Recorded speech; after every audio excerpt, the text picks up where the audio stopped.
It's Fans Corner. Welcome to it, and thank you for making time for us once again. We've just watched Orlando Pirates against Cape Town City out in Orlando Stadium in Soweto. A game ending Pirates winning the game by 2-0. That was the second leg of the MTN8 semi-finals. Remember, the first leg ended with a 1-1 draw with Orlando Pirates scoring their away goal down in Cape Town. But before we go into the game, I have to talk about the fans, man. That's my biggest passion in South African football. I just want to see packed stadiums. And if there's any team right now in South African football that knows how to pack up a stadium, it has to be Orlando Pirates fans. You have to give it to them. I'm a Kaizer Chiefs fan, but I love what I see happening out in Orlando Stadium. Every time Pirates has a game there, the crowd is a decent one. Even on a weekday, we get a decent attendance.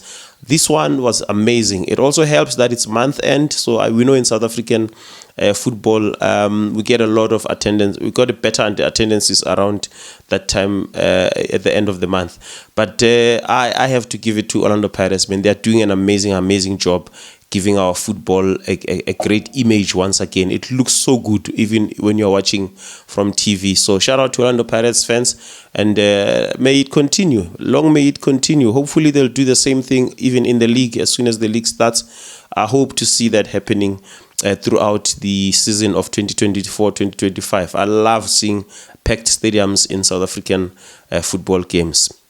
Now, getting into the game itself, Pirates won the game by 2-0. Both goals scored in the first half of the game.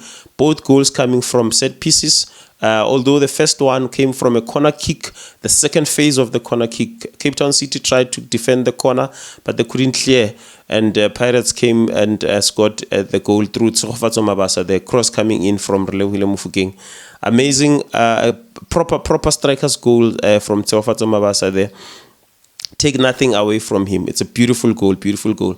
Second goal comes from Dion Hoto as a free kick straight into the goal. But, I have to mention Darren Kidd. I don't know what was happening with him, whether he was not, he did not have the kind of vision that he would have preferred for that goal. Because if you look at that goal, it came through from a free kick, but it took a deflection. But it was deflected towards him, to where he is. So I just didn't understand how he did not even make an attempt to try and save it. Maybe he did not have the clear vision that he would have preferred. But the ball was going to score either way, even without the deflection. That ball was goal bound at any time. So it just didn't make sense to me. Darren Kidd did not even stretch his hands. Nothing. I guess my only explanation is that he probably didn't have the kind of vision that he would have assisted him to try and make an attempt to save the ball. But that's a beautiful goal from Dion Hoto. Also, the positioning of the goalkeeper has to be questioned. Once again, take nothing from Hoto. That was goal bound either way. I mean, it was going for the top left corner. But if you check how Darren Kidd was positioned, I saw an angle from one of the social media people who posted a video, and the angle that I saw from that video suggests that Darren Kidd was more to his left and left a lot of space on his right, and that's where the ball was going either way. But then when it was deflected, it kind of came into to his side, but he still could not save it. An amazing a goal from Dion Hoto there, and shout out to him. Now, I think one of the critiques that I have for Orlando Pirates is when they lead, they don't have that. I don't know whether they don't have it but I feel like they don't have the kind of killer instinct that says go all out and just kill the game. I think this game could have gone to 5 goals at least. Pirates could have won this game by probably 5 goals. And take nothing away from Cape Town City. Cape Town City, yes. Not to say they did not play well, but they could not match Orlando Pirates on this particular fixture. In the previous game, they looked better in the second half. Even in this game, they kind of looked better in the second half, but still, the level of they are not on the same level as Orlando Pirates. Pirates has a little bit too much against Cape Town City. But I think that Pirates, with the chances that they've created, they could have gone to 5 or even 6 goals at the end of the game.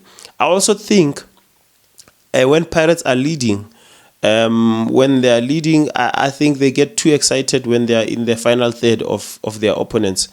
They don't seem to have the kind of composure needed to score goals. They could have scored more goals today, honestly speaking. I mean, if you look at the kind of chances they got in the second half, towards the end of the game, they could have killed the game and buried it by more goals than the scoreline that they got today. So I think that's my only critique with Orlando Pirates. I think they get too comfortable with the scoreline once they are leading. To a certain extent, some teams will embarrass you once they take a lead and they have the position. This time around, you are leading and you have the position against on your side. I think you go all out and bury as many goals as possible. But that is not to say they did not do well. I mean, we all know they did very well. This is Orlando Pirates going to another final, an MTN8 for a third consecutive time. Now they're going to try and defend it, and they'll become the first team to win 3 straight MTN8s in a row. And looking at, it doesn't matter who they play. I think they stand a much better. They have an upper hand. Whether they play Sundowns in the final, I mean, we know what happens between Pirates and Sundowns in the previous finals that they faced each other. Pirates has an upper hand. Even if they get to play Stellenbosch, I think they still have an upper hand. So it's likely that Pirates are probably going to defend this trophy. Again, it goes back to what I said in one of my previous videos, that I think Jose Rivero has turned these Orlando Pirates into super cup specialists. They want nothing. When it comes to cups, they want nothing in front of them. They kick everything in front of them and they go for the kill. And it won't surprise me to see them defending the trophy. So it's a good feeling, I guess, to be an Orlando Pirates fan at this time around. I just also hope and to see them bring the same energy into the league once the league starts. If they do that, we are in trouble. Many teams will be in trouble, because if you look at their attack, they are as good as unstoppable. If they were to be composed in the final third and go for the goals they deserve to score, I think they'll be unstoppable in the upcoming season if they do that in the league as well. But we know they've been doing this in terms of the cup competitions. They've been doing this for the past couple of seasons. But I hope that they are consistent enough to do it also in the league. It will also make for an interesting league to have a different team win the league as well. After Sundowns winning it 7 times, I think it's also a different Sundowns that we're seeing this year. So it also makes for an interesting challenge. The league will be an interesting challenge. Congratulations to Orlando Pirates, and thank you for making time for us once again. And this has been Fans Corner. We meet again in the next episode.